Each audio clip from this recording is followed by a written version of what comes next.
Well, we've dug into the Zoom B6 pretty good. So, unless anything specific comes up, any questions I'm trying to answer, or they come up with any new firmware updates, I think we're going to move on to the Headrush MX5 here. Now, I mainly use this for guitar, but I have used it on some bass gigs, and it's nice. I'll have to say, can't deny that. Most of your specs, you know, that stuff's all over the internet, the website. One thing difference with this compared to the B6 though, it does not have two inputs. It only has 1/4 inch input. And you do not have an XLR out. So I run it stereo 2/4 inch out into my mixer for using at home. On the gigs, I've just used the left mono out into a DI box and ran it that way. But it's a great piece of equipment. Got your built-in expression pedal, adjustable tension. You can adjust the tension on it. I kind of keep mine a little stiff because if I'm using it, my foot's using it anyway. But if you were using this strictly on the desktop, you can loosen that up. Moves pretty nice.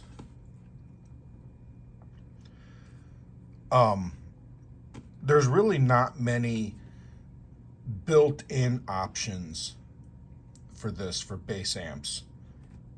And we're gonna go through those, but there's enough. It works.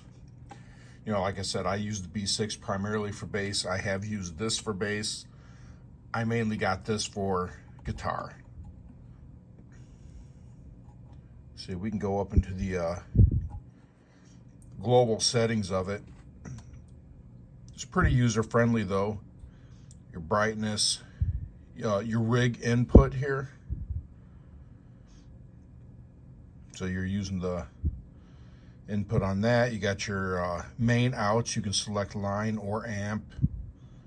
You set up your effects return, line levels, different sample rates. Select your USB.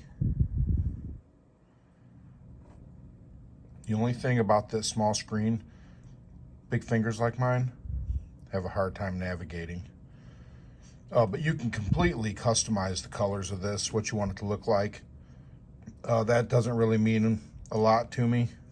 The looper is awesome on this. If you use a looper, not like the B6 where it's pretty limited, then even when you have a SD card, like this currently has just shy of 4 hours of looper time left on it.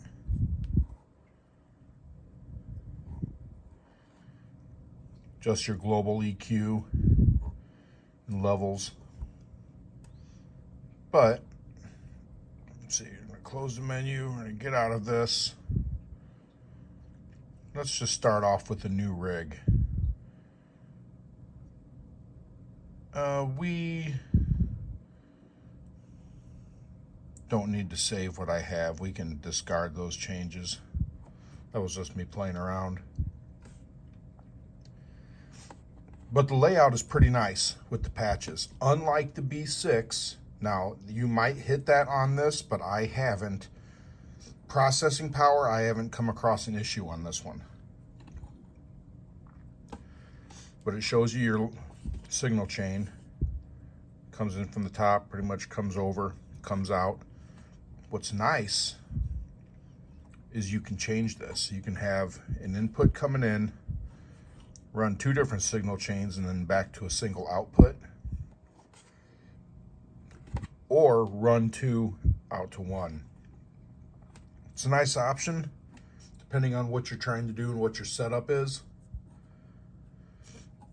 We're just gonna run with a straight line through, just for simplicity reasons.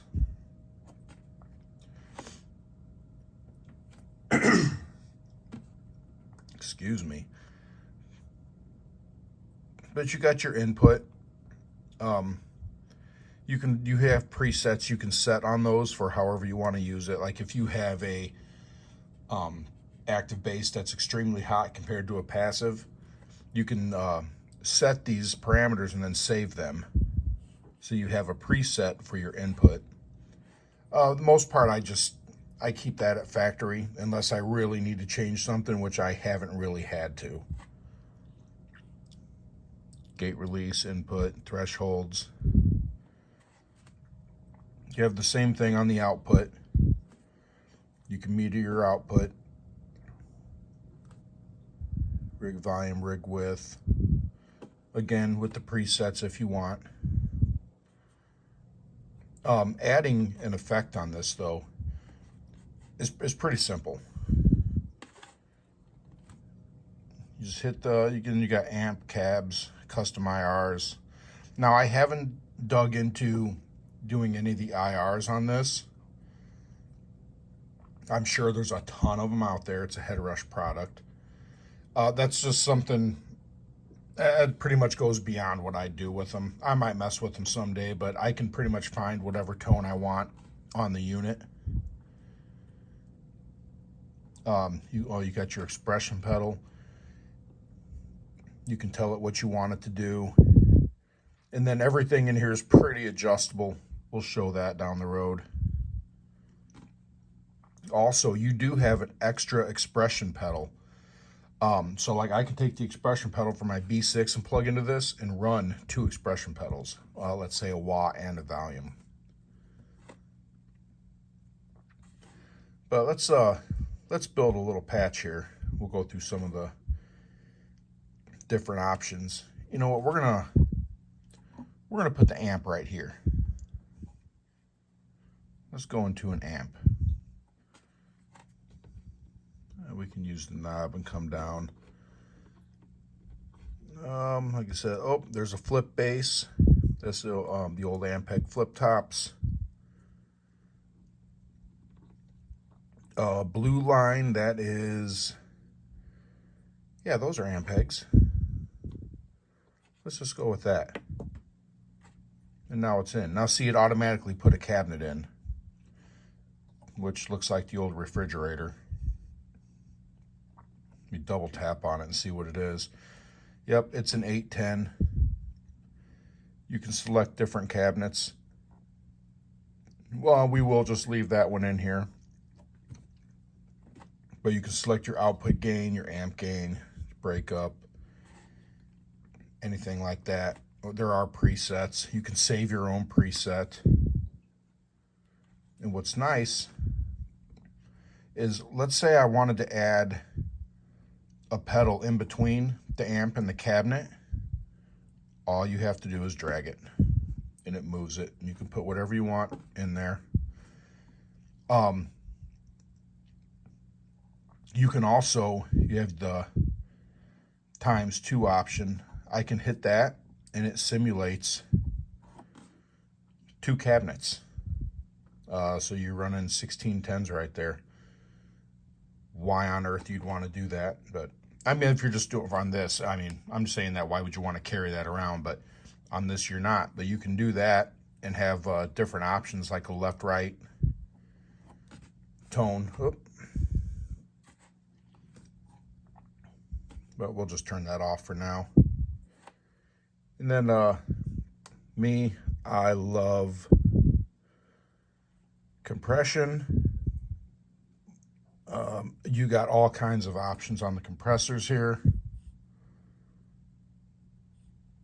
We'll just go to tight AF. Let's say I want to add a reverb after the amp. Let's go into a reverb. We'll just do a spring reverb. We'll go picky. What else do we want to use on bass? Let's put a chorus pedal on it. We'll just go to default mono. Let's add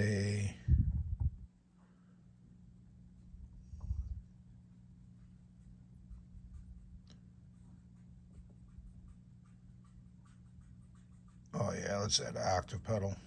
We'll go a 1, 1, 2. We'll just do a 1. So you can see it's pretty simple to create any patches on here. There's enough videos on YouTube of people running through the sounds and tones of these things. I'm not going to do that. That's too much of a pain. Plus, if you have one of these and you mess with it, you can do it yourself. If you're wondering how they sound, like I said, there's plenty of videos out there. But this thing does sound great. I mean, there's no question about that. But I'm going to end this one here. You do have a master volume. The next video I put out we're going to take these and go into switching on how you can utilize the 3 pedals, the 3-foot switches to make it do exactly what you want. But this will probably end up being a 3 or 4 part video to run through all of this. But I don't like doing 30-minute videos. It seems to be too much information to process, so for some at one time.